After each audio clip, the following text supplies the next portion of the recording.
So this video is going to be a little bit different from the videos I usually post. This is going to be a story time video on my labor and delivery experience. I just want to give a quick disclaimer though. This video is not to scare anybody that is about to have a baby or that is pregnant or that ever wants to have kids. This is just my experience and I want you guys to learn from my experience or just take it at face value for what it is. This is also my testimony. God brought me through this. So anybody that's out there going through anything, just let this be a reminder to keep going and God got you. Even when it feels impossible.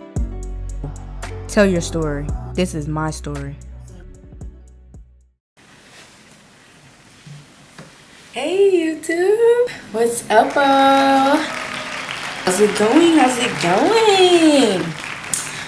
Welcome to this long-awaited video. Guys. Hold on, let me back you guys up. I'm trying not to get too much of, stuff in there that I don't want it there. Welcome to my YouTube channel. Welcome to official TCI.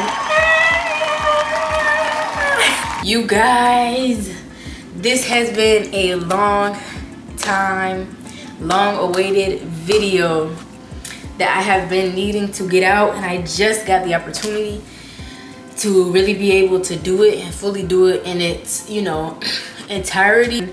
Be emotionally vulnerable about it and realizing that, it's not about me, but it's more so about it being a testimony to somebody else out there that may be going through some of similar things or the same things, because when I went through what I went through, I went on YouTube to see if anybody else went through that, and the answer was no. It was one or two people, and they were like, it's not what I went through specifically, you know what I'm saying? Like, I didn't feel seen, I didn't feel heard, I felt alone when I went through what I went through. So I feel like I'm tasked with the responsibility of at least getting my story out there, so that if somebody else goes through this or somebody else is going through this, I pray that you guys don't go through this. Also, disclaimer, I do not want this to instill fear in anybody who ever wants to be a mom or that ever wants to have a baby. Being a mother is a beautiful thing. It's a beautiful experience. I love being a mother. You know what I'm saying? So don't let this deter you from your dreams if that's what you want to do, because everybody has different experiences. I've since had another child and it was a completely different positive experience. Keep that in mind when you're watching this video. You're going to go through things in life regardless, if you try to prevent it or not. Like, life is life. You're going to go through things. This testimony also is not just for people with babies and birth experiences. This is just for in general, with any story that you have and it was a hard time for you, or any experience that shook you a little bit. That's why I'm telling this story. So here it goes. Sorry, I understand I have limited time to get this video done, so I'm just gonna try to put it in a short amount of time as possible. We're gonna start all the way at the beginning. I was 20 years old when I had my first child. I was 20 when I got pregnant with her, and then I turned 21 once I had her, or before I had her. I was young. I was a young mother, okay? I didn't know anything about childbirth. I seen all of the aesthetic things on social media, on TikTok, on Facebook. Everybody always tells you the cutesy parts, but nobody tells you the real deal that can actually happen. The story of how I got pregnant is I feel like that's a whole nother video in of itself, and that's crazy as well. If you guys want to see that, make sure you like, comment, and subscribe, and let me know down in the comments if you guys want to see that story time on this channel. At 9 months, right, because I ended up going a little bit over 9 months at the end of the story, but at exactly a few days before 9 months, I went to the hospital. The name of this hospital was called Jackson Hospital. If you are in Alabama, I do not recommend that hospital at all. And matter of fact, they're going out of business right now because they've done so many bad things, and so many accidents have happened on their hands where people could have died or people did die. And it's really unacceptable, and lawyers don't want to deal with the lawsuits that come from things like that. You know, I tried to sue about my situation. No lawyer wanted to pick up the case. So be very careful when you're picking a hospital. That's all I have to say. Don't pick that one. That's just, mark that one off your list. And I don't care who feels some type of way about it, if you work there, anything like that. And even girls that work there, they had an attitude. They didn't want to be there. It's like they didn't want to help. And I'm not just talking about black girls, talking about white people. Like, nobody there wanted to do their job. It was bad spirits in there. It was bad energy. Overall, the whole experience was just thumbs down, don't recommend, terrible. And I could have lost my life. And y'all are having attitudes. I don't understand that. I say all of that to say, if you want to be a nurse or you want to do anything in the medical field, make sure it's because you actually want to do it and not because it's for the financial gain. Because you're going to be dealing with people first-handedly every single day. If you're going to hate your life doing that job, then don't do it. Go do something that God actually needs you to do. Go do something that you're actually called to do. Everybody's not called to be a nurse. Everybody's not called to be a doctor or work at the hospital. It's a ministry.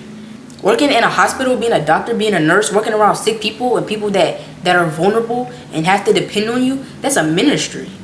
You can't go in somebody's delicate, when they're in their delicate, fragile energy, and come in there with an attitude. When people are trying to heal in the hospital, people trying to get better and go back to their families, you come in there with an attitude, regardless of what happened at home. I understand you guys have your own lives and stuff happens at home, but don't bring that to work, because people at the hospital are going through stuff too, and that's selfish, and you need to fix that.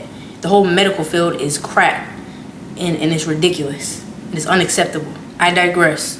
At 9 months, I went to the hospital. The first time I was like, you know, I was having like little crampy pains or whatever. So I went to the hospital, wheeled me up there in a wheelchair, asked me 1,000,001 questions, made me sign 1,000,001 papers, okay. And then they took me to a room where they made me change into a robe.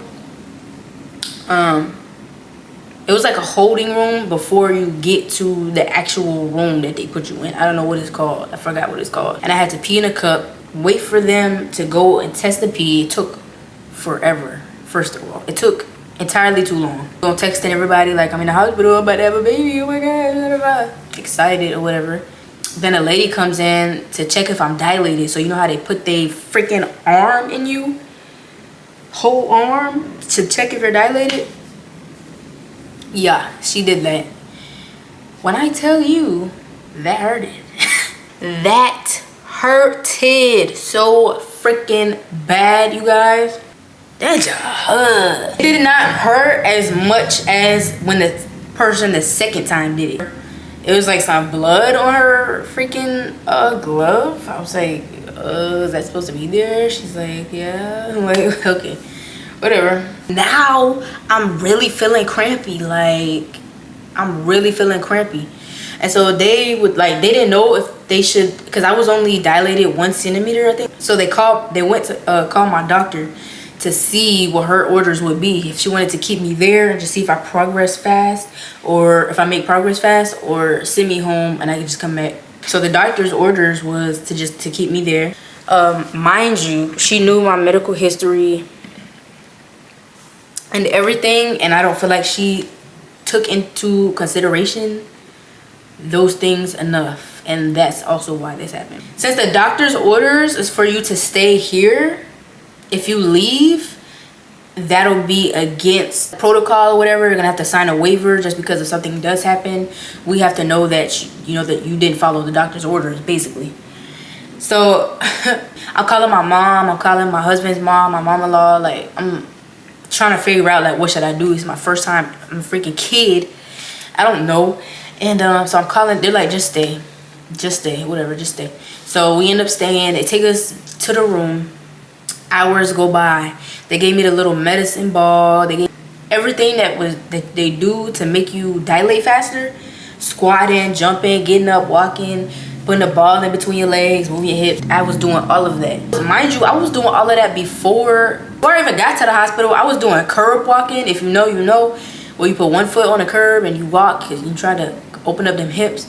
I was doing all type of squats and all that before I even came to the hospital. So I'm not progressing. They're checking. They keep coming in there and they keep checking.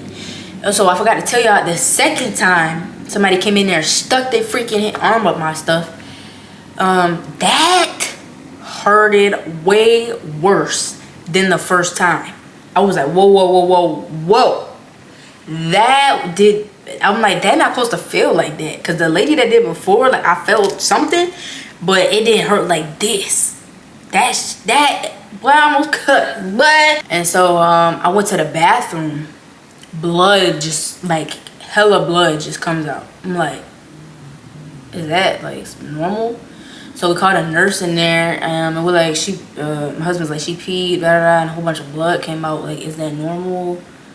And somehow they always make it seem like this stuff that happens when you're pregnant is just normal. Like, and I don't like that in the medical field, especially as a black woman. Even if it is normal, check into it. Like, I don't care, because even if it's normal, but they're not normal for me. Like, it's about to piss me off. It may be normal, but it's not normal for me. Or, you know what I'm saying? Like, given my health conditions and given different circumstances and different, how do you know that because this happened 5 years ago, that this the same thing going on right here? Because y'all did no testing. You did, like, and it wasn't even the doctor, it was the nurse. I'm not dilating at all. I'm still 1 centimeter. They keep coming in. I'm gonna put my arm. So they're giving me what's it called? Pitocin. They're giving me Pitocin. They put some Pitocin what's it called? Vaginally. They put Pitocin up there, like a tablet. That didn't work, long story short. So they started giving me something stronger in the IV to make me have contractions. Somehow, I had the contractions. I had a lot of contractions. But guess what? I was not dilating at all. Only ever got to 3 centimeters at the end of this story, y'all. 3. After a few days, she's like, the doctor comes in, she's like, you know, you're not dilating, da-da-da. I'm gonna send you home. I think it was a day or two. She's like, I'm gonna send you home. You know, walk around, have sex, basically. That's what she said. That's what the nurses said too. They're like, yeah, just get it in. It's like, you know, walk, jump, squat, drink lots of water, da-da-da. I'm like, okay. Boom. I get home, we curb walking, we doing everything. But mind you, they sent me home with the freaking worst contractions, y'all. The worst contractions. Because, like, mind you, I was having the contractions, but I wasn't dilating. So I went home, and the contractions were so bad, I couldn't even sleep. Mind you, because they put it up my vaginally. It was, like, leaking out, and I couldn't tell what was water. Like, because they manually went in and broke my water to the hospital in the first place, because my mucus plug came out when I was using the bathroom. Mucus plug came out, but my water hadn't broke, so they manually broke my water, which I just feel like, why would you do that? Like, anyways, yeah, long story short, went home. I was having such bad cramps, I couldn't even sleep. So I think early that morning we went back, and then we ended up staying the second time. So I still wasn't dilating. So they had me in the room for a few more days longer. So mind you, I'm in this room for about 3 days. They keep coming in there. You know, you can always get the C-section. You know, you can always get the C-section. Doctor, you know, you can always get the C-section. It's like nobody wanted me to wait it out and just do it natural. Like, they didn't want that anyway. I should have peeped. Like, they kept coming in there. I'm in the freaking middle of labor pains, y'all. I'm in the middle of labor pains, in the middle of contractions, all of that. They're like, yeah, I can study this. So at the 3rd day, I'm over this shit. Give me the motherfucking epidural. Give me that epidural. Give me that. Give me that epidural. What you talking about? I think it was 3.5 days that I went through that. And the whole time, they were giving me medicine to make me have contractions. The whole time, to make my contractions stronger. So they was getting stronger, but I wasn't dilating. I only ever dilated up to 3 centimeters. I remember the anesthesiologist came in there with like a different energy, and I was tired. Okay, y'all? When you're dealing with that pain day in, day out, you're tired. You're exhausted from dealing with the pain. So, you know, the whole time I'm keeping in my head, like, I'm gauging, like, okay, can I still push a baby out? Do I have enough energy to push a baby out at this point? And the answer at that time was absolutely the freak not. So I was like, you know what, just give me the epidural, I'll do the C-section. They're like, okay, we're gonna do it tomorrow morning. I'm like, okay. They come in and they give me the epidural after that conversation. The anesthesiologist, all of them come in. Not all of them, but it was one male doctor, and then it was like one nurse to like help me position myself. While they're doing that, I'm literally experiencing freaking hardest contractions ever. Like, yeah, and I only made it to 3 centimeters. But these contractions was something serious. Like hunch your back over like this. So I'm like doing that while I'm going through the worst contraction ever. And like the whole time they're like, oh, you're doing so well with the contractions. You're a champ, da da da. But I wasn't so much pain, but I guess I wasn't showing it because I'm really not somebody that shows my pain. But I'm in pain. You're doing a good job, da da da. So you know how they blacklist you, like they'll put you to the back of the list because, oh, you're a black woman, you can deal with the pain. Yeah, that's what they did. So they gave me the epidural. I'm going through contractions as they're putting this needle in my back. I don't even feel the needle because I'm going through contractions. Like the whole half of my body is just in pain. It's been in pain already for 2.5 days. I'm done. So then they're like, okay, hurry up, lay down, lay down. So I lay down, put my feet up, and then like within 3 minutes, I can't feel nothing. But when I tell you I took the best nap, I'm like, I'm gonna wake up tomorrow, my baby's gonna be out, it's gonna be good, da da da. Wrong. They come in the next morning, we waiting for them. My mom-in-law's there, everybody's there, you know, waiting. They come in, we had an emergency C-section, da-da-da, so we had to put that one before yours, and da-da-da. Y'all tell me the freak why that whole entire day went by, and they kept coming, sending nurses in there to tell me, we got pushed back, we got pushed back, we got pushed back, we got pushed back, we got pushed you back, we got pushed you back. Why y'all gotta push me back? Ain't this an emergency, mother? Like, I've been in labor for 4 days. Shouldn't you guys know that the longer you're in labor, the more you contract, the higher chances it is of anyways, we're gonna get to like, I don't get it, bro. Like, come on, like pushing me back. And like, okay, like what am I gonna do? Hop up out the bed, go to another hospital? So I'm like, okay. So we waiting. We like thinking, okay, they have our best interest. They know what they're doing. So we just gonna wait. Y'all, they kept pushing it back, kept pushing it. Anyways, when it came time for, I think it ended up being like 1.5 days that they had me waiting. Probably was more than that. I don't remember. It was so long ago. All right, you guys, my bad. My camera's being a prime time hater. But yeah, y'all. So when it came time for them to actually do the C-section, my husband was getting changed into the scrubs, and then boom. So this is when it actually is going down. It was an hour. They said that this whole process was an hour long. C-section was an hour. I was awake the whole time. Didn't feel nothing. It was good. Everything was going well. They took the baby out. We took the pictures. Da da da. So they stitched me up, whatever, and I go to the unit where they put you under watch to make sure that you're cool when you just had an extremely crazy surgery, whatever area that is. And so we went there, and they said I was bleeding. They said I wouldn't stop bleeding, so they said I wouldn't stop bleeding, so I was gonna have to go back into surgery. So my doctor, she's sticking her freaking arm in my body up to here. Like, I'm not being dramatic, I'm not nothing. She was trying to stop the bleeding, so she was trying to put pressure on it. Y'all, traumatic. I was screaming. It's called a hemorrhage. That's the medical terminology for what happened. It's called a postpartum hemorrhage. Months, I think, after you have a baby. Like, it's not something that has to happen immediately. It can happen months later.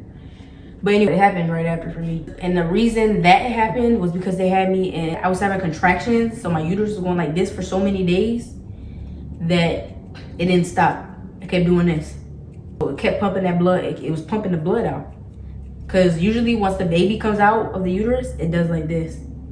It squeezes back tight to the shape that originally it was. Originally, I don't know why I said it like that. But it didn't do that. My uterus kept doing this. So she was trying to put pressure on it to stop it, and that didn't work. So I had to go back into surgery, emergency surgery. They said so they wheeled me out. I'm back in the OR. They said take 3 deep breaths. So I said 1. By that 3rd breath, I was out. The doctors were standing over me having like a casual conversation, like, oh, they watched that movie on Thursday. Oh, I don't know why they watched that movie. Like, the most casual conversation you could ever think of. That's the conversation the doctors was having. I think they do that to like calm the patient down and give them a sense of like, this is not urgent, so they don't panic. I woke up, because that's all I remember, okay? But let me tell y'all, when I went to that intensive care unit, I was actively bleeding out. It was in a room with other people. And when the doctor was sticking her arm up my canal, yo, I was screaming, not gonna lie. I was in the fetus position, y'all. I was screaming. I remember it was a black guy in there, and he literally got up from his bed and walked out because it was just a crazy sight to behold. It would be traumatic for anybody that even had to see that, let alone go through that. That's how crazy that was. I just had to say that. Like, it was like in a room with other people, and it was like curtains separating, but there was other people in there. But yeah, I was screaming and everything, waking people up out of they anesthesia. Like, I was screaming. But it's all I remember. Next time I woke up, I'm in the ICU unit, but I didn't know that. I'm thinking I'm in a regular hospital bed. I'm thinking that it's the same day of that what happened.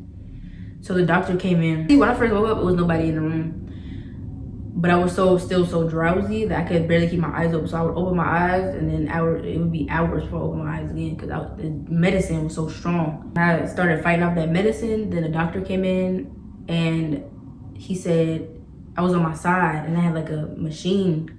I was on an intubator, I think that's what it's called, and that was helping me breathe for those days. And I had to, he was like, cough 3 times. Or no. He was just like, cough. Just cough. I think he did say 3 times. Cough 3 times. So I'm like, Y'all, metal tubes flew out of my mouth. Like 3 of them. I was like, what was that? Cause y'all, I didn't even know I was on the intubate. Like, I didn't know nothing that had happened. Like, I was unconscious for like 3-4 days and didn't know it. But somebody was trying to talk to me. Like, a nurse asked me a question, and I was trying to, before that happened, before I coughed up the tubes, a nurse was trying to ask me a question, and I was trying to answer her, but my voice wouldn't work. Like, my voice didn't come out. So and then she was like, don't try to talk. And I was like, did you ask me a question? Like, how am I supposed to answer this question? Like, tubes came out. He's like, you good? You can talk?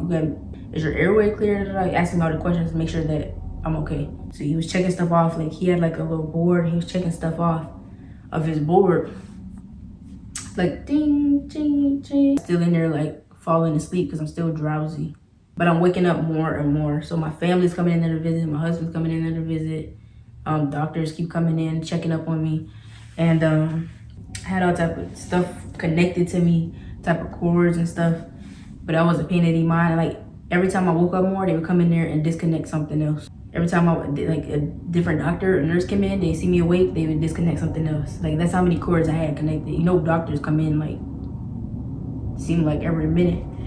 That's how many things I had hooked up to me. Eventually, I think I'm down to just the IV in my arm, a like heart monitor or something like that. So mind you, the whole time I was in the ICU unit, it was like a week.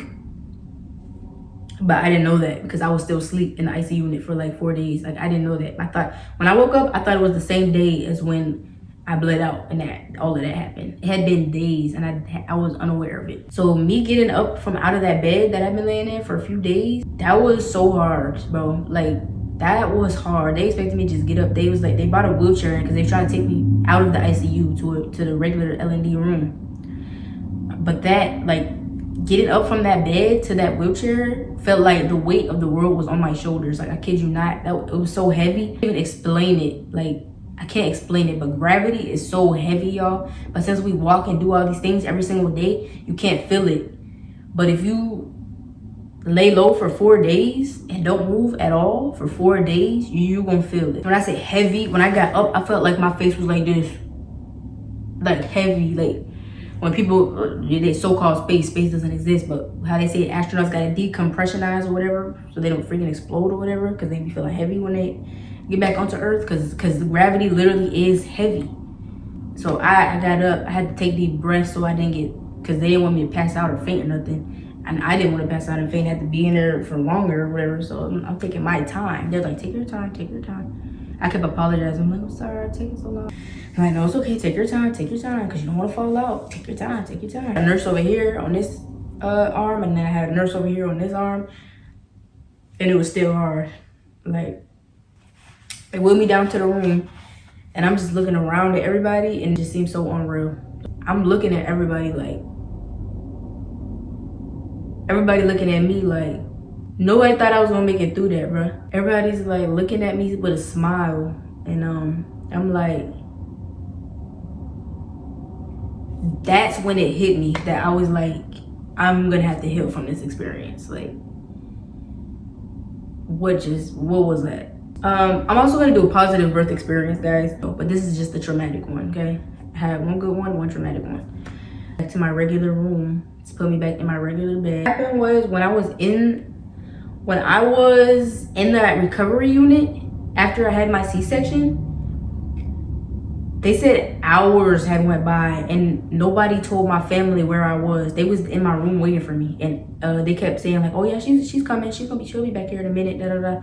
And I never came back there, and nobody ever updated my parents, my husband, nobody for hours. They had to go up front and get a nurse and demand that you tell me where she's at and what's happening. Nobody went and told them, and it was in there waiting for hours. Mind you, I'm back in the OR. So by the time somebody comes and tells them what's going on, the doctor goes, this is after she had stopped the bleeding. I'm in the ICU unconscious. I know this because they told me this, obviously, after the fact, because I was unconscious. I wouldn't remember. So they said the doctor went down there and told them, and she tried to make light of what just happened. She tried to like, she almost got out of here on me or something like that. She almost checked out on me. And they said nobody laughed. Like, she was trying to make light of it, smiling about it. And my mom-in-law, my husband was like, it's not funny. You know, doctors, I think they're desensitized in that way because they deal with, like, that's their profession. I'm sure people have died before, and you know, you freaking work in a hospital, everybody's not gonna make it. I made it. And she tried to like make light of the situation, and they said my mom was like, "Where's my daughter?" My mom was like, "Where's my daughter?" And then she told her that I was in the ICU unit. I had to go back into the OR because I had hemorrhage. She had to stop the bleeding, put a balloon in there, you know, told them all of that. So I'm back in my room. I finally got to see my baby that I haven't seen since I gave birth to her. And I don't feel connected to her. I'm just looking at her like, is this even my child? Like,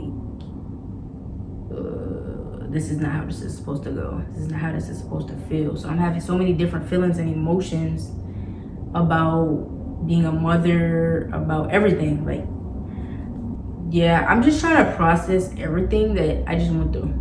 In the days that I got out of the ICU, I was just like, I didn't smile for like, the first time I smiled and had a genuine smile and laugh was after we left the hospital. When I went home, my husband made me laugh. I processed everything. When I woke up from the anesthesia, I forgot that I had just had a C-section. So I'm coughing. I coughed and I felt like my stomach opened. Like, that was the scariest feeling ever, bro. I coughed, I literally felt like my stomach flipped open, like at the C-section site. I was like, I immediately went like this, like, oh shoot. I was just cut right there. I forgot. So I had to go like this and like hold pressure on it and just hope that it didn't open. You know what I'm saying? At this point, I'm just kind of, I wouldn't be surprised if it did. Like, but it felt like it was so painful because I wasn't coughing with it in mind that I just had a C-section, because mind you, it had been days. There's so much other stuff going on. I forgot I even had a baby. I'm like, that's the reason I'm in the baby. Like, I'm forgetting. I'm starting to get the mucus, and they're giving me like over-the-counter throat spray and stuff that doesn't help. They're like, here, breathe in this. This will help. None of that helped. Every time you know the thing that they give you, like old people, to like check their breath and open their lungs and stuff? I forget what it's called, but they gave me one of those, like the plastic thing. You put it in your mouth and then you see how high you can do it. They had me doing that. And they were saying that was supposed to help with the mucus in my throat, whatever, because I couldn't do anything with my abdominal core area because it was so sore, it hurt so bad. Like, I remember my mom-in-law had to like press one of them because they were like, she keep pressing a button, she keep asking, you know, like what you guys can do to help her, and y'all keep telling her the same thing. Like, she's telling y'all she's in pain, she's telling y'all da-da-da-da. It's like they was just like, well, that's all I can do, that's all I can give her. Because all these doctors do is read from a book. all these nurses do is listen to the doctors that's reading from a book. They literally can't do anything. We tried to sue for medical malpractice. Is that what it's called? Medical malpractice. Nobody was on their job, and I feel like that's why that happened. Nobody was being attentive enough. Nobody was paying attention enough. Oh, she's already been in labor and delivery for 4 days. You know her uterus is gonna have trouble contracting when the baby's out. Like, nobody said that. Do y'all not study this for years in college? Like, I'm confused. Oh, they want black women to die in childbirth. Pick wisely where you have your kids, especially as a black woman. That's important. So after a few days, my doctor had stuffed, she had put a balloon, a Foley balloon, I believe it's called, in there. It's like a balloon she put in there and inflated to put pressure on my uterus so it would stop bleeding. And she stuffed something else up in there to keep it packed. She packed it. It was rock hard. She came in to take it out. That hurted. She pulling it out like this. And it just kept going. Kept going. Like, and I'm like, ah. But yeah, it hurted. She took out the packing. They wanted to make sure that the bleeding wasn't gonna start again. At this point, I'm literally tired of being there. I'm just like, bruh. But it is what it is. So they kept me for a few more days, I think. Cause I had my baby on the 12th. I didn't leave the hospital till like the 24th. So I was in that bed for like 2 weeks. Time to leave, but I had to poop before I left. When I tell y'all, pooping was also the, like, that poop was so painful because there was gas. Mind you, I was passing gas the whole time. When I got to that room, I was passing gas the whole time. I told the nurse, I said, I'm farting. Like, I'm telling them everything that's happening. I don't give a fuck. I'm telling them everything that's happening so that they can know, like, is this normal? Is this not normal? You let me know. I don't know. You let me know. Good nurses, y'all. This is one of the fun, uplifting nurses that you could tell she actually likes her job. And I think we actually commended her at the end of all of this.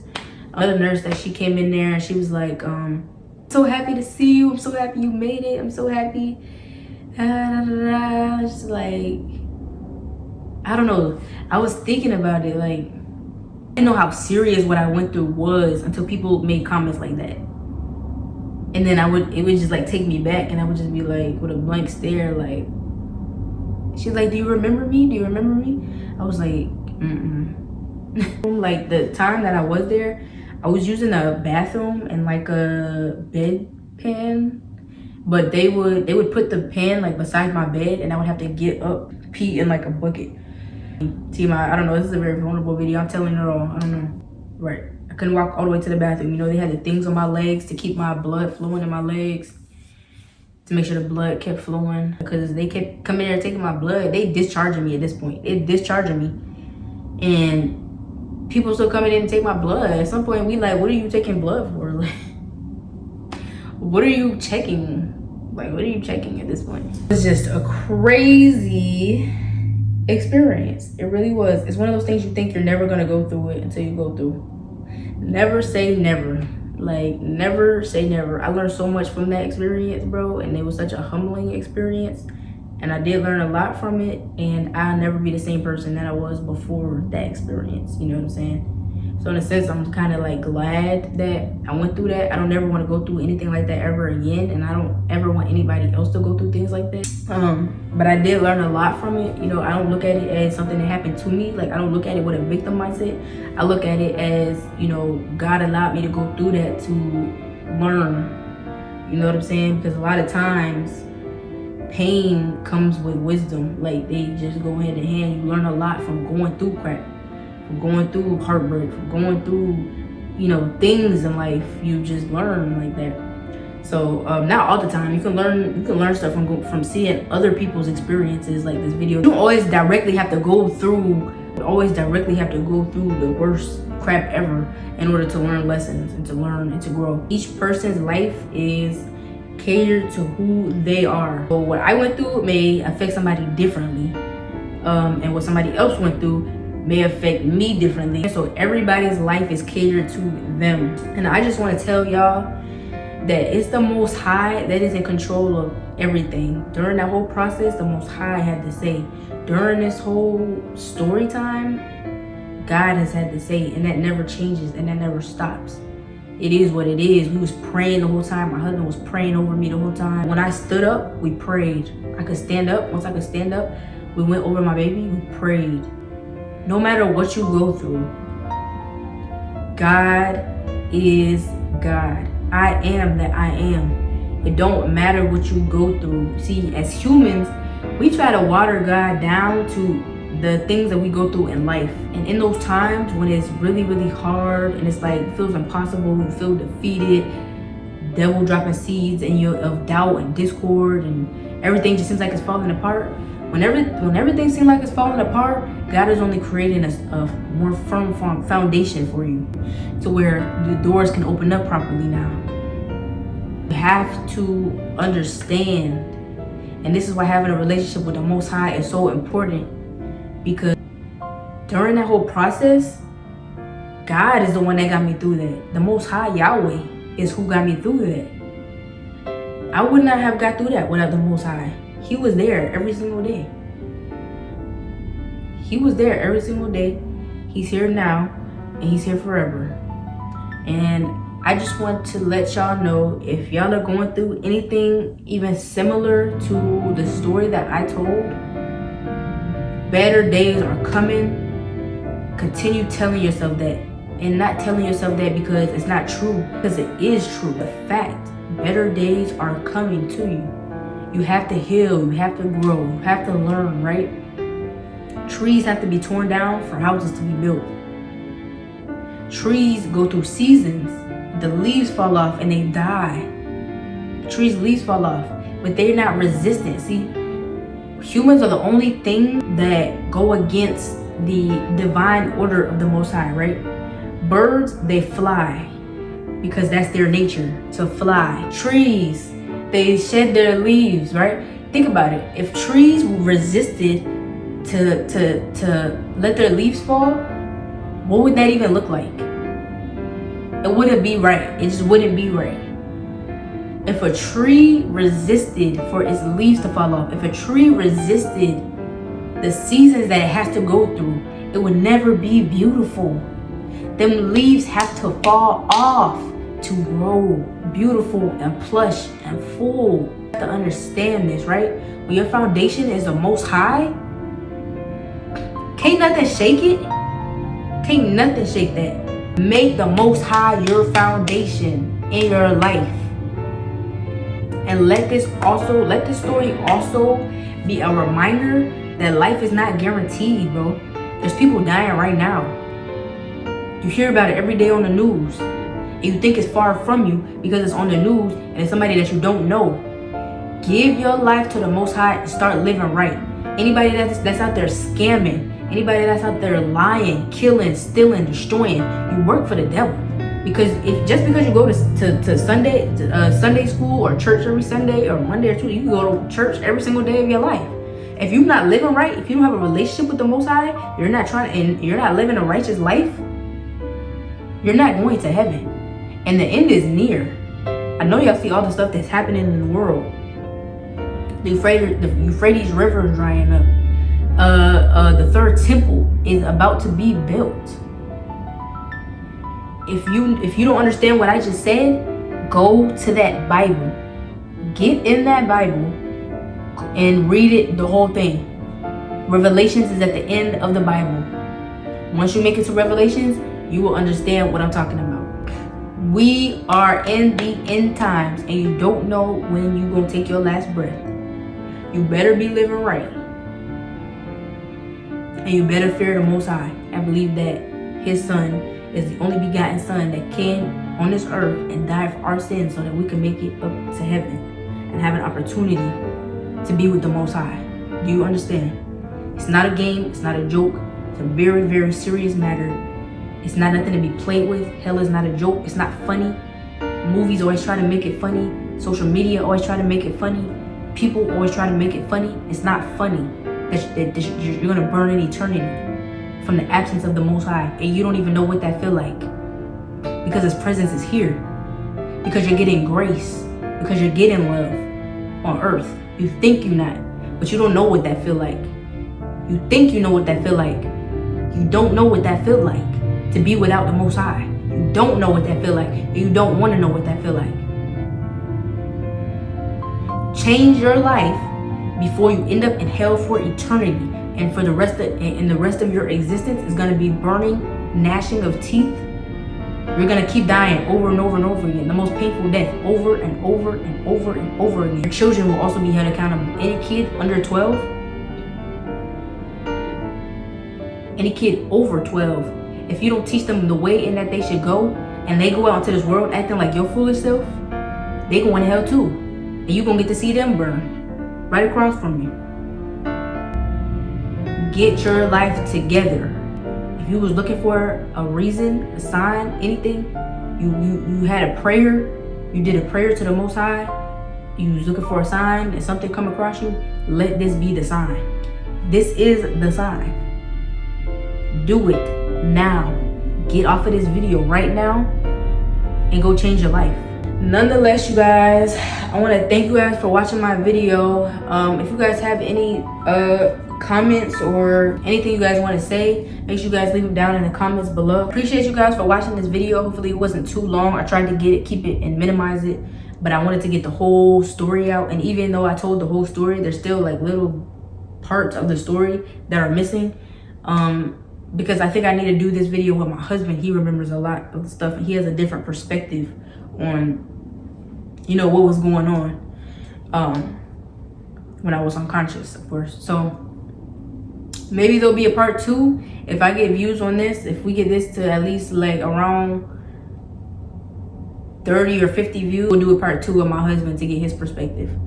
But again, I appreciate you guys for watching my video, taking the time out of you guys' busy days and schedules, mothers, fathers, whoever's watching this video, because this is for everybody. This is a testimony. This is not just for babies and labor and delivery and, you know, people that want to have kids. No, this is a testimony to anything that you're going through in life that's hard, you depressed. I went through all of that in that season. I was arguing bad. I was depressed. I was everything you think you're going through right now at once. You can get through it. You will get through it. Keep going. Don't listen to them noises, the voice in your head telling you that you're not worthy, that you're not good enough. Is a lie. The devil is a liar, and he wants you in hell with him because he don't want to be alone by himself. He's a coward. Go to the Most High. But all right, you guys, I'm not gonna keep you guys here any longer. This video is already probably like an hour long. I thank you guys again for watching my video. Make sure y'all tune into my next video. Probably be a vlog, probably be a challenge, who knows. Hit that subscribe bell so that you're notified every time I drop a new video. And I'm out.